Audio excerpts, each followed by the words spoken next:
gastando mais 2 horas. Claro. Eu sei que quando é pra fora vai ficar mal. Tá, pessoal. Nosso grupo é o 2. Com a nossa natureza aqui militar, a gente acabou de saber da ocorrência aqui. E o nosso colega estudante precisou se ausentar aqui para resolver um problema familiar aqui, tá certo? Então, a equipe que era com os 4, agora seremos apenas nós 3. Tá bom? Bom, pessoal, nosso tema é defesa pessoal, contenção de pescoço, tá bom? A defesa pessoal ela é um tema muito amplo. Na AESP, a apostila lá dessa disciplina ela contempla a carga horária de 54 horas, que é um risco só, um grãozinho de areia nesse universo que é a defesa pessoal. De antemão, vou logo dizer, né, que vocês viram na apresentação anterior, eles falaram aqui um pouco do uso da força. Então, existem 3 disciplinas que elas se comunicam. Às vezes, uma avança um pouco na outra, são harmônicas, sofremos isso aí porque os instrutores, às vezes, não falam a mesma linguagem, não se alinham, e aí tem essa questão.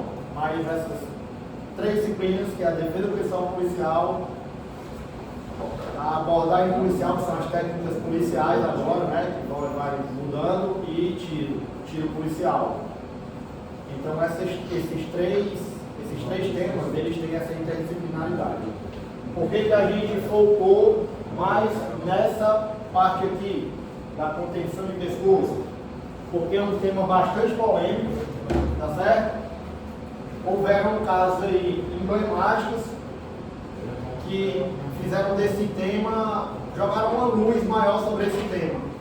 E aí começamos a sofrer uma proibição, a limitação da defesa pessoal policial. Porque, por não termos aí pessoas capacitadas, a gente não tem um plano de treinamento e uma maneira de fazer esse conhecimento chegar até os nossos bancos escolares na formação. Tá bom? Então a gente pretende desenvolver esse tema aqui. Vamos discorrer um pouco sobre ele. Beleza? Defesa pessoal, isso aqui é a nossa abertura. Os discentes, o Edilson Carioca, Michel Cavalcante e o Chimenez é o nosso presente em alguém. Pronto, contextualização inicial aqui, ó. Essa aula trata das técnicas mais sensíveis do uso da força policial, tanto do ponto de vista operacional quanto do jurídico. Por que sensível? Da mesma maneira e proporção que eu tenho uma arma de fogo, eu faço uso inadequado dela, que eu não tenho aqui uma técnica para utilizar essa arma de fogo, eu posso desaguar isso aqui, ó, no jurídico e no legal. Técnico e legal, tá bom? O objetivo não é ensinar violência, mas o controle seguro, técnico e legal de indivíduos em situação de resistência ativa. A turma anterior, vocês viram lá aquela gradezinha, né? Da escala, presença policial, princípio lá colaborativo, não colaborativo, até chegar nessa situação de resistência ativa, tá bom? Qualquer erro técnico, coisa inadequada nesse tipo de contenção pode resultar em lesão grave, morte e responsabilização penal do agente. Mais na frente a gente vai ver sobre alguns princípios, tá certo? Então essa responsabilização aqui a gente vai aprofundar um pouquinho mais na frente. Como eu fiz um paralelo aqui do uso da arma de fogo. Então, algumas contenções da defesa pessoal, embora eu não use um instrumento, eu use apenas técnicas manuais, eu posso chegar a esse fim aqui, indesejado. Mas para que isso aconteça, é a realidade que a gente vive hoje. Sabe-se do que é, sabe-se do que se trata, mas não se aprofunda a discussão, nem se dissemina a aprendizagem.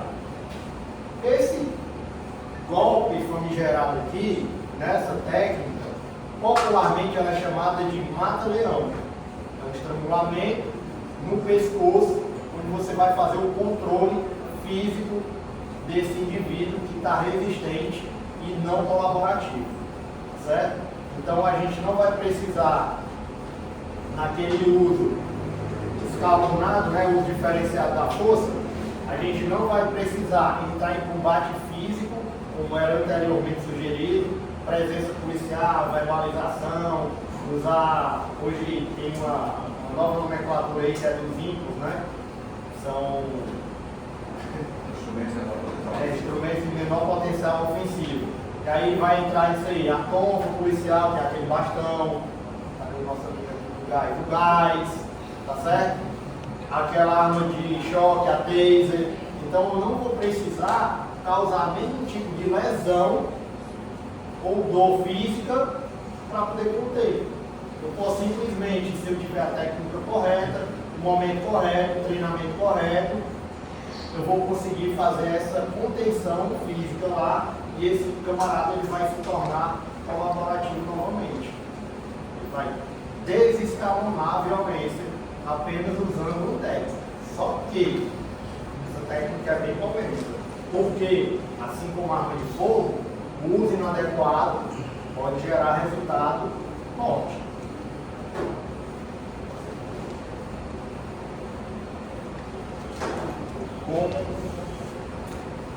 Como o companheiro cara falou, essa técnica, todo uso da força, ela já é regulamentada. E ela não é regulamentada pela instituição de polícia militar somente não, ela já vem desde normas internacionais que regulamentam, que dispõem como o agente da lei deve usar a força. Aí vem uma lei para definir isso, em seguida decretos, em seguida portaria ministerial, até, que essa é recente, agora 2025, e vem a instituição e cria o seu próprio procedimento operacional padrão, baseado em todo esse histórico de documentos, portarias, decretos, leis, normas internacionais. Então, dentro disso, é onde, como o Carol falou, entra as técnicas de defesa pessoal, técnicas de mãos livres, sem uso dos equipamentos, como citar aqui, estreitos e demais. Essa técnica material, como ele falou, ela é muito controversa porque tivemos um ápice do Eric Garner, nos Estados Unidos, que foi morto por um policial asfixiado utilizando a técnica. Tivemos logo em seguida também um caso Carrefour, onde o segurança asfixiou também usando a técnica. E com isso, São Paulo, ele foi a primeira polícia do Brasil que ela proibiu o uso dessa técnica, o uso de contenções no pescoço. Foi proibido por lá. Com isso, agora voltaram atrás e eles já permitiram, já está nos manuais de defesa pessoal, já permitiram porque houve um aumento de letalidade policial. Passaram a usar mais arma de fogo. Então eles voltaram atrás. Então com isso, essa técnica não é que hoje ela não é proibida, mas tem que ser altamente regulamentada, deve ser classificada como último recurso não letal, após várias técnicas de desescalonamento, verbalização e demais. Como ainda não tem tantos estudos, a gente tem problema de dados de uso da força policial, mas nos Estados Unidos já tem. Toda a força policial lá eles fazem todo o formulário de uso dessa força. Aí a Associação Americana de Neurologia, ela fala sobre duas situações.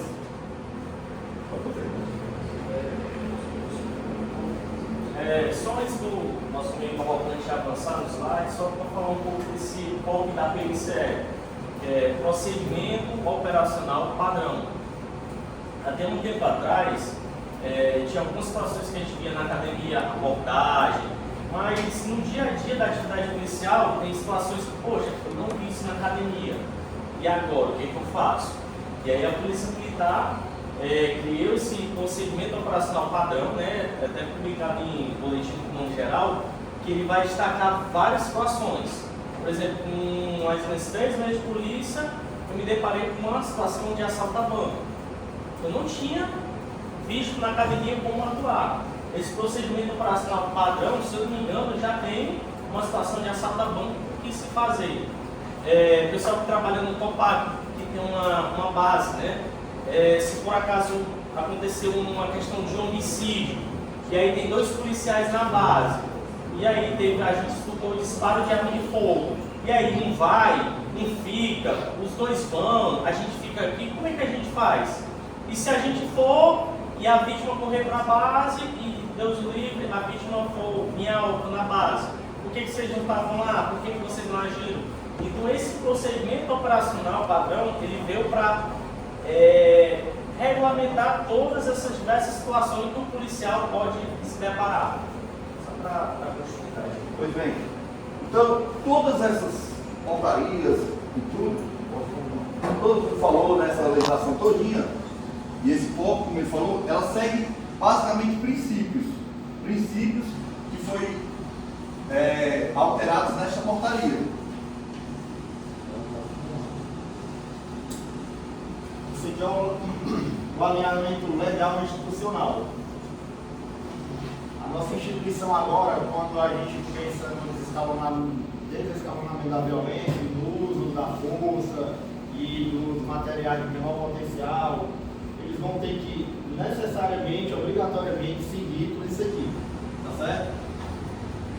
Isso aqui é a definição dos princípios do uso diferenciado da força. Legalidade, precaução, necessidade, proporcionalidade, razoabilidade, responsabilização e não discriminação. Tá certo? Então, todas as minhas ações, elas têm que, obrigatoriamente, estarem pautadas nesses princípios aqui. Nas minhas ações, eu vou precisar obedecer todos esses princípios aqui, aí vai depender. Mas com certeza eles vão estar alencados na minha ação. Eu só posso tomar alguma ação inicial se estiverem presentes esses princípios aqui. Na abordagem policial, vou falar aqui um pouquinho da turma anterior. Entrou a legalidade, é legal essa abordagem? É legal. A precaução, isso aí é realmente necessário? Eu vou precisar fazer, está seguro? Tá.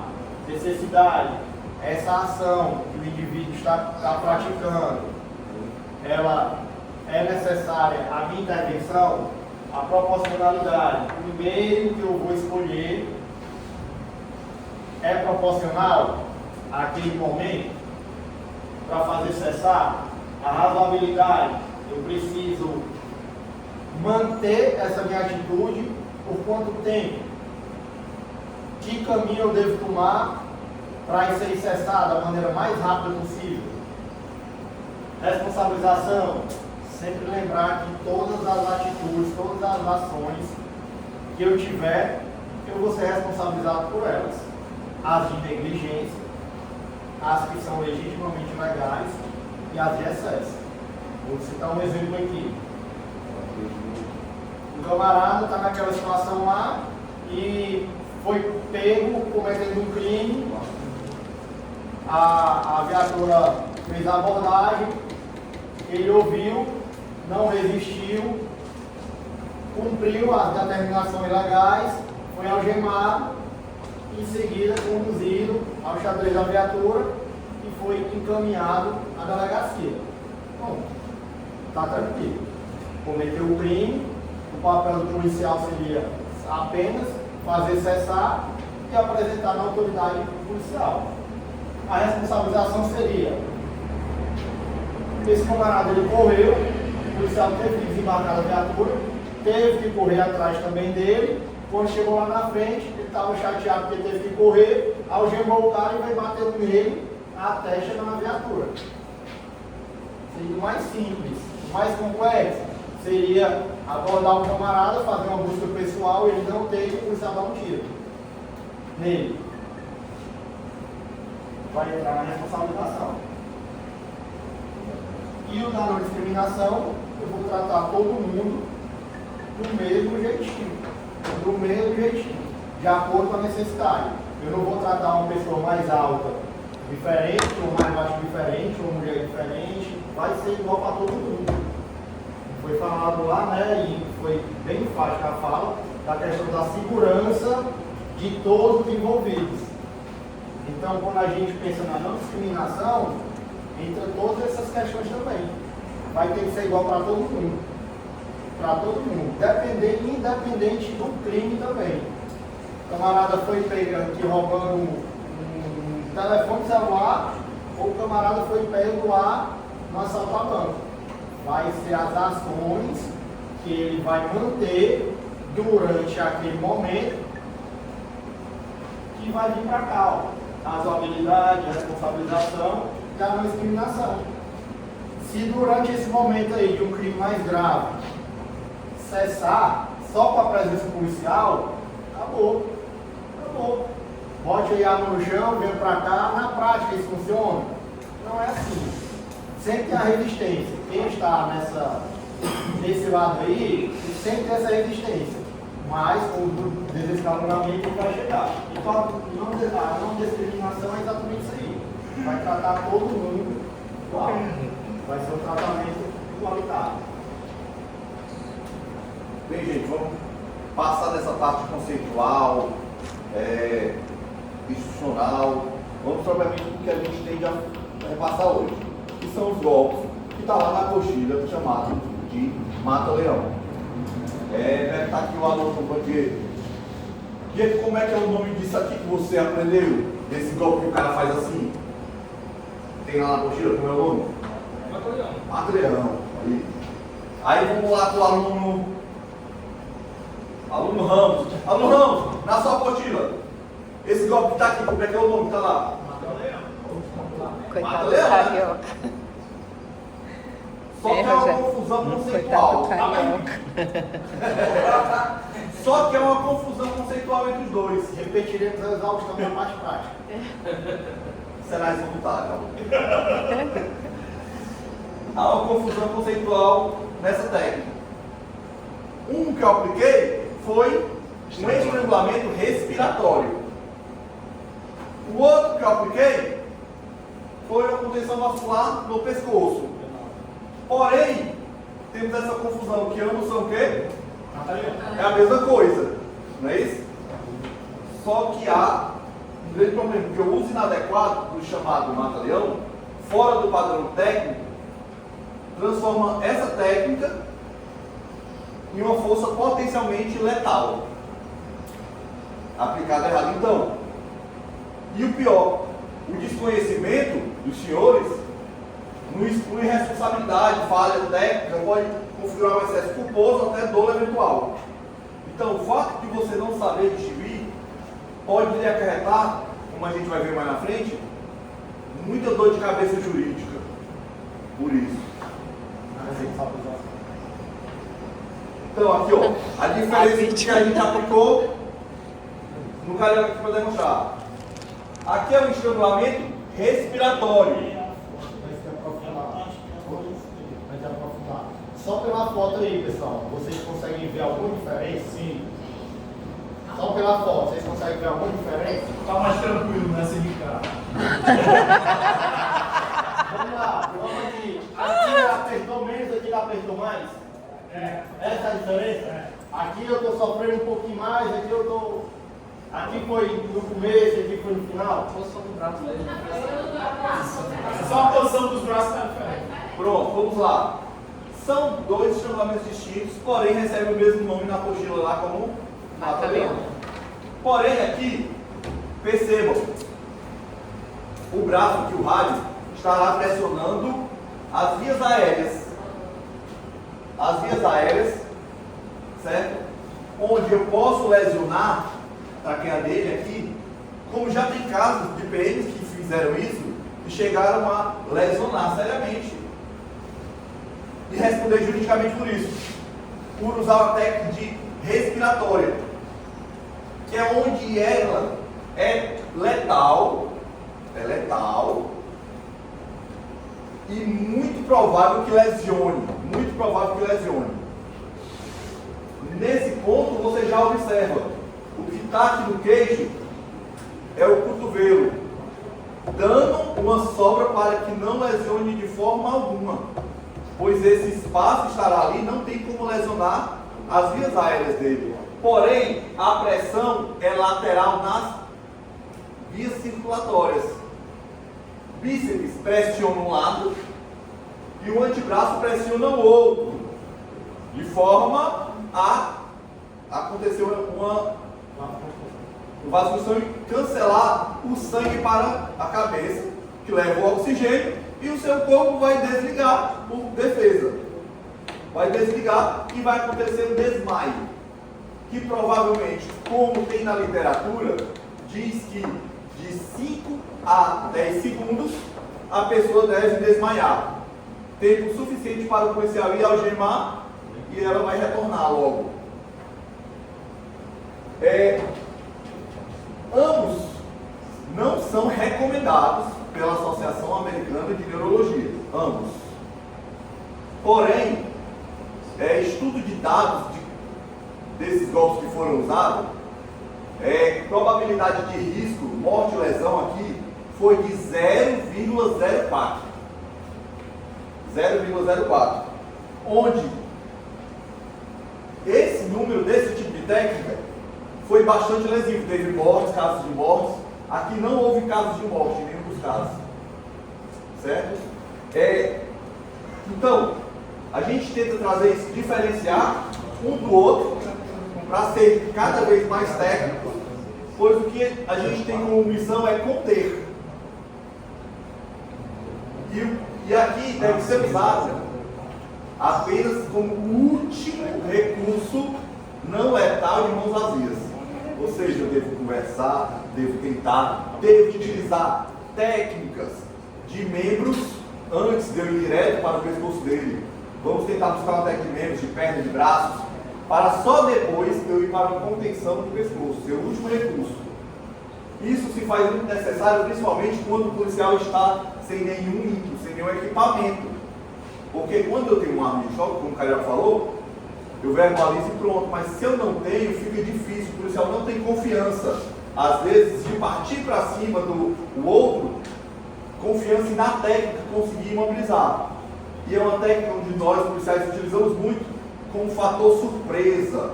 É uma técnica onde eu vou estar nas costas dele, difícil ele me lesionar. Então, eu contigo ele aqui, para ele me lesionar é muito difícil. E eu posso verbalizar com ele, a partir do momento que eu aplicar um golpe, eu não necessariamente preciso apagar, eu posso conversar com ele, se acalme, se acalme, se acalme. E a própria constrição vai deixar ele cada vez mais lento. Quando você vai saber exatamente que ele está próximo de desmaio. Tem como eu dialogar com ele, desescalonar isso somente conversando. Então, para isso é a importância de diferenciar essas duas técnicas, tá bom?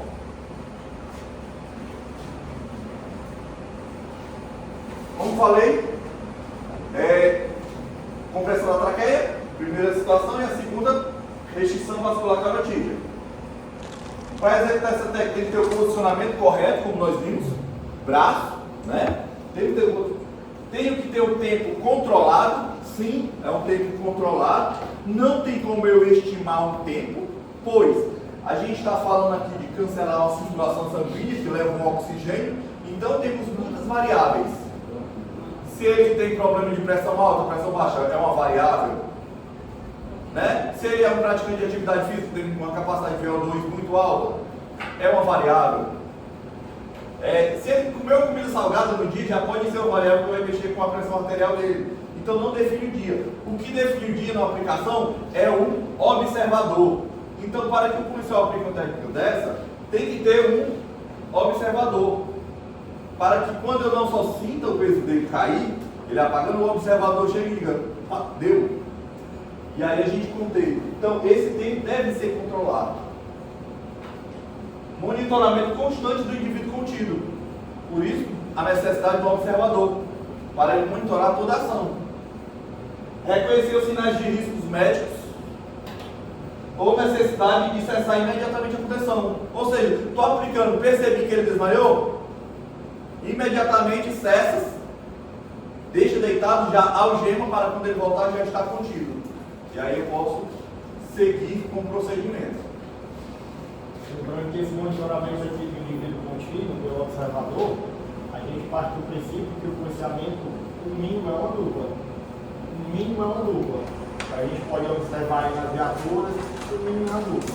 Esse policial sozinho aqui, não é difundido. Os procedimentos operacionais padrões, no corpo da polícia, não tem nenhum relato, nenhuma descrição, nenhuma aplicabilidade de um policial sozinho.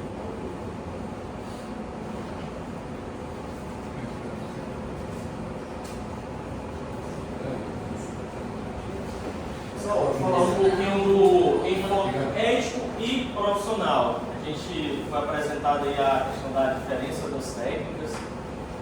E a gente também vai falar um pouco que o policial não decide apenas como agir, mas quando parar, né?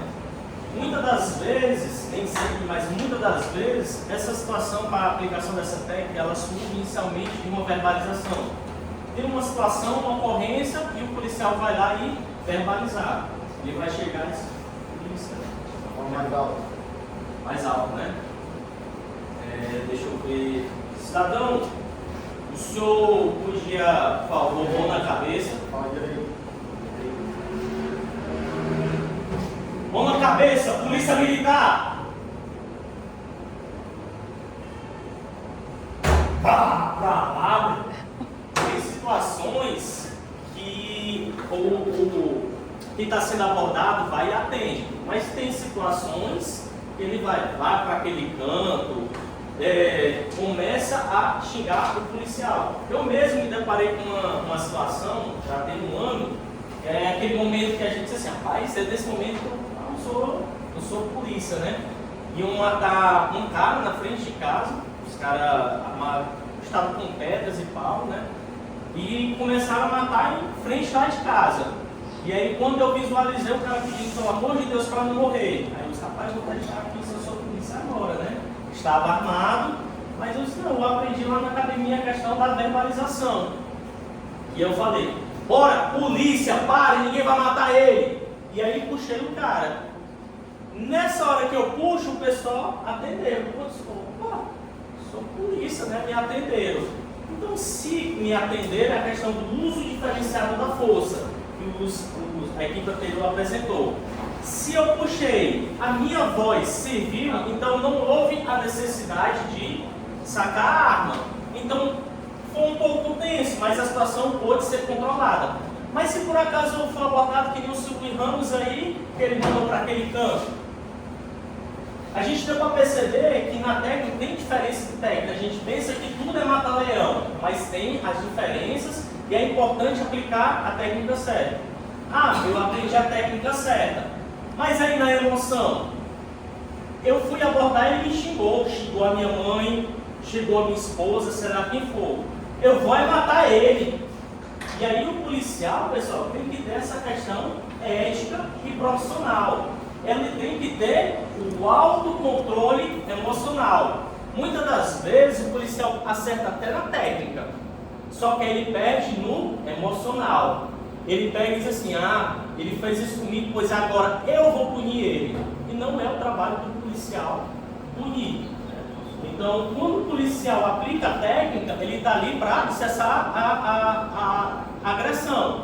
Houve necessidade? Houve. Foi cessada a agressão? Foi cessada. Ele está resistindo? Não. Então, o policial tem que estar sempre atento, além da questão do companheiro estar ali monitorando, ver se ele está inconsciente ou não. Então é isso, pessoal. Ele, além da técnica em si, exige o autocontrole emocional, a consciência situacional, né, da ocorrência, e a questão da responsabilidade ética. Eu estou lá como Estado, como policial, eu tenho que agir de maneira ética. Mas ele me xingou, mas eu sou o Estado, eu tenho que fazer o quê? Se é agressão, acabou-se. Algema, assessor, eu não tenho que deixar a minha emoção extrapolar. Como eu falei, muitas das vezes o policial até consegue acertar na técnica, mas ele falha na parte emocional, ele deixa a emoção falar mais alto. E a preservação da vida do indivíduo com contínuo não é incompatível com a segurança do agente, ele é parte do profissionalismo do policial moderno. Como falei, a vida do policial, eu estou ali para acessar a agressão, eu não estou ali para punir. 30. Só fazer uma adendo da consciência situacional. É uma técnica de uso corpo a corpo, um para um. Se eu estou num estado de castelão desse da vida, eu não vou chegar lá e tentar imobilizar o cara com uma técnica dessa, porque a situação vai me deixar vulnerável. Então você tem que ter toda a consciência de onde você está, o momento que você está, se é adequado, se não é, quem é aquela pessoa.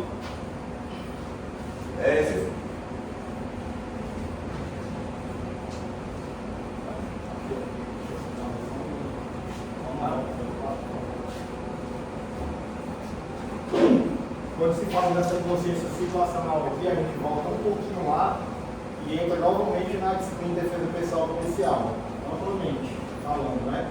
E tem uma questão que é a distância de segurança, tipo a definição como distância de segurança e defesa pessoal, mais a distância de segurança. Para que essa técnica chegue a esse momento aí, olha quantas barreiras a gente vai ter que superar até chegar lá. A primeira é uma área pública, acima de 3,60 metros. A segunda é uma área social, de 1,50 m a 3,60 metros. Ele já atravessou essa área pública de 3,60, então ele já está na sua área social. Depois tem uma área pessoal, que é entre 1,5 m e meio metro. E a sua área íntima, que é a sua área de meio metro. É aquela história. Quem é a pessoa que lhe cumprimenta? Seu amigo lá na rua passa e cumprimenta você de longe. Quem é que pega na sua mão? Seus amigos mais íntimos, mais próximos. E quem é que na sua residência na praça e lhe beija? Geralmente é uma pessoa bastante íntima. Então, esse desescalonamento, esse uso aí da força, passa também por isso aí. Não tem como a gente chegar na cidade, toda a ocorrência agora, os policiais que vão treinar isso aí, eles vão descer da viatura e vou direto lá no pescoço. Não, porque a partir do momento que eu vou romper também cada barreira dessa aí, vai aumentar o nível de risco para mim. Se eu cheguei lá e eu apenas verbalizei e ele atendeu, beleza, eu não preciso romper essa barreira não. Vou romper só depois que eu der a ordem de comando, de corte, eu vou arrimar. E aí eu vou conduzir, mas aí já descalonou, tá bom? Então, área pública, área social, área pessoal e área íntima. Então, até que chegue nesse confronto, até que chegue nessa necessidade real de aplicação desses golpes, vocês vão atravessar tudo isso aí. Pessoal, para finalizar, a gente vai falar agora sobre os aspectos jurídicos. Responsabilização e segurança jurídica. Toda aplicação de mobilização ou contenção de pescoço deve ser excepcional, como foi visto aí, ela é em caso excepcional. A gente não pode chegar, eu aprendi que eu tenho que chegar e logo fazer a técnica. Não. Caráter excepcional, realmente quando tiver a necessidade, ela tem que ser justificada e após ser utilizada a técnica, ela tem que ser registrada de forma detalhada. Essa parte registrada de forma detalhada, ela é muito importante porque quando alguém ela decide utilizar essa técnica, né, geralmente gera um procedimento. Quando gera um procedimento, se por acaso na hora ele vier a se lesionar, eu tenho que explicar por que eu utilizei aquela técnica. Por isso que ela tem que ser registrada de forma detalhada. O domínio técnico demonstrado em treinamento e atuação prática é um dos principais fatores considerados em procedimentos administrativos, inquéritos e processos judiciais. Como falei, o camarada foi preso e aí, poxa, você utilizou uma técnica, mas aqui eu não estou vendo em canto nenhum que houve essa necessidade. Eu tenho que registrar, houve a necessidade por conta disso, daquilo, utilizamos a técnica tal, então tem que ser tudo isso tem que ser formalizado. Principalmente, tipo, digamos que ocasionou, você fez um golpe e a pessoa faleceu, porque sempre há o risco. Digamos que o indivíduo ele tem uma predisposição ao aneurisma. Não fale exemplo com a gente. Então, aí quando eu apliquei a pressão, pode acontecer, professor? Pode. Muito provável? Assim, uma A pressão, pessoa- a pessoa- se a pessoa já tivesse essa falha, A pessoa já nasce com aneurisma. Eu estava com vontade de interromper a aula de vocês, eu não queria porque ainda não tinha completado os 30, mas agora já vai em 35, então já hoje posso, vai, né? hoje vai. Pronto. Um aneurisma, você tem um alargamento, né, de um vaso de nascença. A pessoa já nasce, está aqui o vaso dele nessa área mais abaulado, como a gente diz em português, né? Por isso eu posso falar abaulado, mais larguinho. Então, a veia, as artérias, elas têm túnica externa, túnica média, túnica interna. Então, são 3 camadas de músculo. Na pessoa que tem um aneurisma, esse músculo, ele tem fibras descontínuas. Então, a chance de se romper é maior. Então, a pessoa já nasce com tendência a ter um AVC no local daquele aneurisma. Então, uma ruptura. Então, uma pressão muito alta, bater a cabeça, ou até uma emoção muito forte, ou uma abordagem, pode sim aumentar a pressão intracraniana e fazer com que aquele aneurisma que ele já nasceu com ele se rompa. Aí, completando, por isso não deve ser utilizado de forma indiscriminada ou sem justificativas. Porque lá no próximo iniciativo de procedimentos administrativos, inquéritos e processos judiciais, tudo terá como base o que? Apostilas dentro da ESP. Como é que foi ensinado? Foi ensinada a diferença? Ah, foi ensinado que eu devo usar sim. Aí o policial aplicou de outra forma, esmarrou as vias aéreas daquele indivíduo. Então ele será responsabilizado. O que a gente aprende na área de saúde, quando a gente, na verdade, quando você falou do vascular, você está falando da carótida, né? A carótida é quem vai levar o sangue arterial para o cérebro, é quem vai levar os nutrientes para o cérebro. Por isso que se eu ficar constringindo em algum momento as carótidas, ele vai ficar sem nutriente suficiente e vai ter uma síncope, um desmaio, mas uma repercussão não é tão grande assim, porque logo vai ser desobstruído e ele vai retornar, né? Isso acontece na área de saúde, quando a gente vai, por exemplo, ver o pulso carotídeo, a pessoa está muito grave e você não consegue pulso radial, braquial, você vê pulso carotídeo, você sempre vê só um lado, você nunca faz os dois simultaneamente, porque pode dar hipotensão e dar o efeito do mata-leão.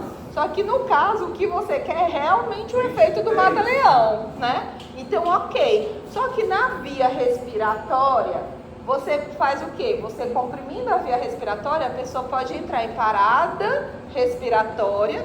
Uma parada respiratória, a ela sucede uma parada cardíaca, em 10 minutos é óbito. E assim, né, já pensou, essa situação que a senhora está comentando, o policial utilizou e ele achou que não era necessário registrar.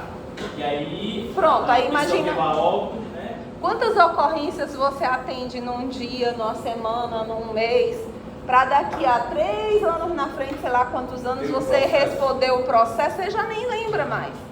Então, se você escreveu tudo, tanto é um documento a seu favor, você tendo agido corretamente, né? Quanto é um reavivamento de memória para você instruir a sua fala processual, também a sua defesa. Teremos dados. Teremos dados. Ciência e melhorar. Com certeza. Aquilo que não está escrito pode não ter acontecido. Exatamente. E até na questão, quando chega no judiciário, aí diz, não, mas eu utilizei. Pô, no seu depoimento você não comentou nada sobre isso, né? Isso é complicado. E a gente não lembra mesmo, porque é muita gente. Imagina quantos bandidos você prende no mês, um ano depois, quantos pacientes atendo no mês, um ano depois, entendeu? Então, a gente é obrigado a escrever tudo e não deixar espaço em branco. Por quê? Porque na equipe de saúde, eu acredito que na polícia também, todo mundo é amigo. Mas na hora que acontece uma coisa que sai do trilho, cada um tenta se salvar. O menino que fizeram a adrenalina que era para fazer no... respirar, no aerossol, e fizeram na veia, tava todo mundo amigo, a médica, o técnico, o hospital, não sei se tinha enfermeiro no plantão, não falaram, mas enfim, né? Todo mundo amigo. Na hora que morre alguém, todo mundo vai tentar livrar o seu. Então a médica vai acusar a técnica vai acusar a médica, as duas vão acusar o hospital vai acusar as duas. Na polícia eu imagino que é a mesma coisa. Alguém morreu e vocês estão sendo acusados, se você não fez, você vai tentar livrar o seu. Se você não anotou nada, ferrou-se. Nesta aula o foco não é a força, é o controle. Não é agressão, é técnica. Não é improviso, é procedimento legalmente respaldado. Na aula passada eu trouxe um estudo de caso que rodou aí no Brasil todo e teve uma repercussão muito grande. Foi de um campeão mundial de jiu-jitsu, estava numa festa e lá tinha um policial militar, eles entraram em conflito. Esse lutador lá de jiu-jitsu derrubou o policial, bateu nele, apagou ele lá e quando ele retornou, ele foi tornando novamente a confusão, começou novamente, o policial sacou a arma, atirou um tiro na cabeça, matou o camarada. Acabou a confusão, tá lá. Na defesa desse policial, ele foi absolvido. Porque pelo procedimento legalmente respaldado. Estava lá, ele, rapaz, como foi que deu o tiro? Ele falou, como a gente é treinado a fazer. Dar um tiro na maior área visível no momento da agressão. Foi justamente nisso, nesse termo técnico, que a defesa se baseou para fazer a defesa. E como estava tudo registrado, tudo detalhado, e de verdade, de fato, o que ele aprendeu na academia de polícia lá em São Paulo, está lá escrito que foi isso, e na hora foi comprovado que ele fez isso, independente da situação, ele entrou nesse respaldo aqui. E sem pensar no desfecho, analisando friamente, quando você vai lá para julgamento, eles vão ver muito mais essa questão aqui. Então, a necessidade real do treinar, do conversar e do desenvolver. Aí aqui a nossa mensagem para finalizar a nossa aula. A dignidade da pessoa humana, fundamento da República, exige que qualquer ação policial, mesmo a mais necessária, seja executada com o mínimo de intervenção e o máximo de respeito. Fala aí. Lá no Maracanã, o Rondar sempre não, acho que é o Zé de Negra, né, Zé? Tem policial que na abordagem, uma composição lá, um certo indivíduo já tinha um rosário de crimes, a mãe foi se meter na abordagem, o policial deu uma colheu nela, matou, ela pagou e morreu. Toda a composição respondeu, o que deu na colheu foi expulso e preso. Ela respondeu homicídio. Hoje ele está livre, mas está lá. A velha parada cardíaca aconteceu nesse caso. Expulso da PM, sai todo mundo. E os outros permanecem, mas o polícia também. É porque assim, quando coloca o cotovelo na posição que o Cavalcante falou, se você observar, tem um ângulo de distância aqui, ó, entre o cotovelo e a via respiratória. Mesmo que aperte mais, né? Não fecha. Então esse ângulo me deixa respirar, me deixa imobilizado, mas me deixa respirar. Se eu ficar sem respirar, um padrão é a pessoa aguentar 10 minutos. Tem pessoas que já ficaram 30 minutos sem respirar, professor, você conhece? Conheço, mas acho que é porque não era o dia daquela pessoa morrer. Porque assim, a gente aprende, até as técnicas de ressuscitação cardiopulmonar, a gente faz com mais ênfase nos primeiros 10 minutos, tentando fazer a pessoa voltar ao coração, né, assim. Porque como eu não respiro, se eu não respiro, eu não levo oxigênio para o corpo. Se eu não levo oxigênio para o corpo, eu não levo oxigênio para o coração. Se eu não levo oxigênio para o coração, o meu coração vai entrar em sofrimento e vai parar. Ele fibrila, as ondas ficam assim, né? Que as ondas são assim, ó. E aí ele começa a ficar assim. A gente chama bizarro, né? E a próxima é parar. Geralmente 10 minutos. Já vi 30 minutos voltar? Já vi. Na pandemia a gente viu pessoas com bem pouquinho oxigênio que não morreram. Mas são casos assim. Eu acho que assim, a reza do santo dele está em dia, né? Porque um padrão, 10 minutos é óbito. Porque quando você faz essa força na traqueia, você acaba bloqueando também a fala. Então, Sim. se você vai dar as ordens de comando aqui, como é que ele vai te responder? Não vai, né? Se tu tá pressionando na traqueia, ele não vai falar. Nem que tu apertou, e aí? Verdade. Enfim. Muito bem, né?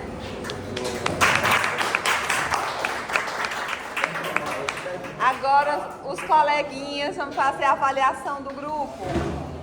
O Washington teve que sair porque a mãe dele caiu e ele teve que levar a mãe para o hospital imediatamente agora, tá bom? Então, essa tá em branco, né? Os amiguinhos avaliando, please, pra gente finalizar. Muito bom o grupo aí no Clube. É um tema que para a tropa mesmo é muito difícil, porque o nosso tema que era abordagem é bem mais